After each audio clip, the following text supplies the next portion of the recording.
मान्यवरांना माझा नमस्कार. मी अदिती, अण्णासाहेबांचे भाचे डॉक्टर चंद्रकांत साळुंखे यांची मुलगी आणि अण्णासाहेबांची नात. तर इथं मी कुटुंबियांच्या वतीने अण्णाबाबांबद्दल थोडं बोलायला आली आहे.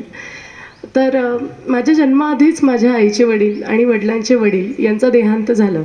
त्यामुळे मला माहीत असलेले माझे एकमेव बाबा म्हणजे अण्णाबाबा.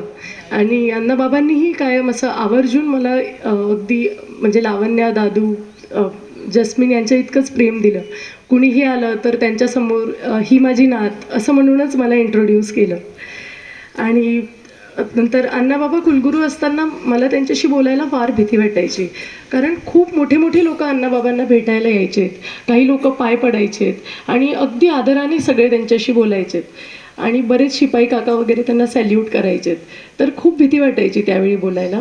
पण त्यामुळे खऱ्या अर्थाने मी बाबांशी तेव्हाच बोलू लागले जेव्हा बाबांचा कुलगुरूपदाचा कार्यकाळ संपला.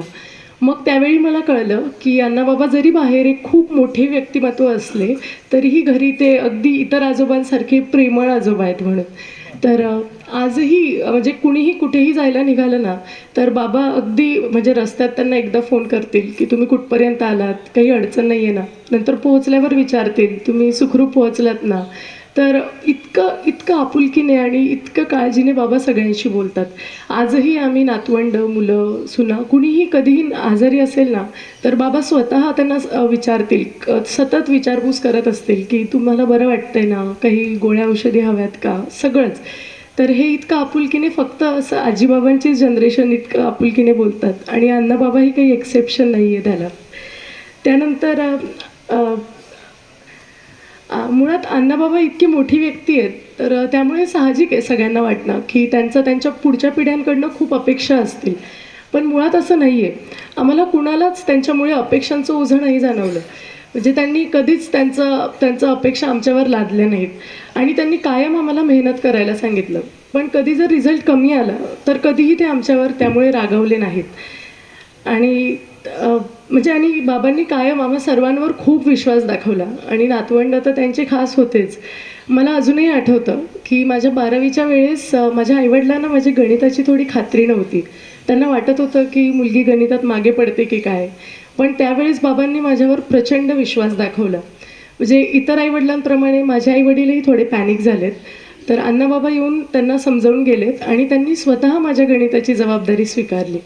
त्यावेळी अण्णाबाबा धुळे, शिरपूर इथे येऊन जाऊन असायचे. तरी वेळात वेळ काढून बाबा रोज 2 तास मला गणित शिकवायचे.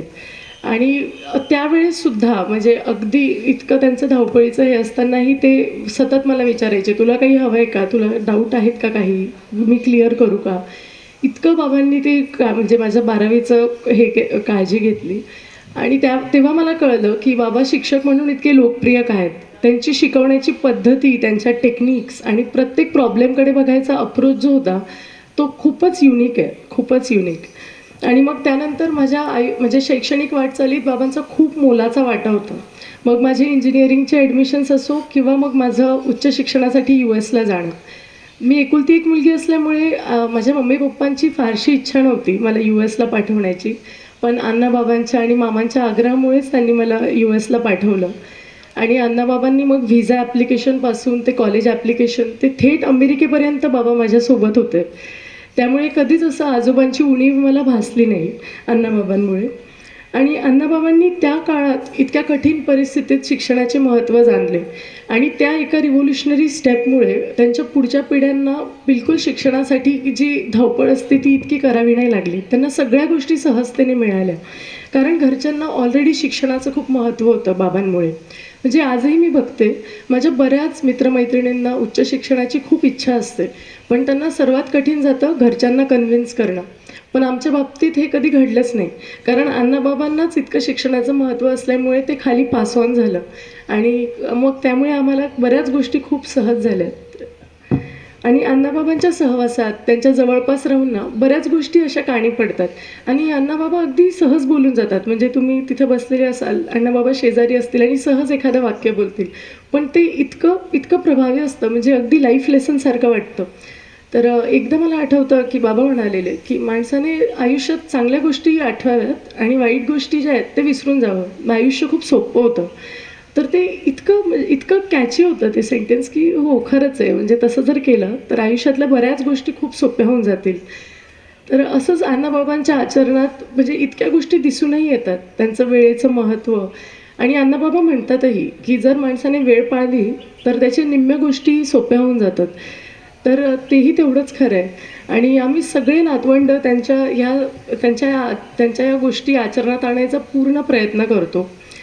आणि इथे इथे उपस्थित असलेल्या बऱ्याच जणांना अण्णाबाबा गुरु म्हणून, काहींना मार्गदर्शक म्हणून, काहींना कलीग म्हणून लाभले. पण आमचे अण्णाबाबा आम्हाला बाबा म्हणून लाभले, याचंच आम्हाला खूप बरं वाटतं. आणि यापुढेही बाबांचे आशीर्वाद असेच आम्हाला लाभोत, हीच आमची ईश्वरचरणी प्रार्थना. हे बोलून मी माझे वाक्य संपवते. थँक्यू.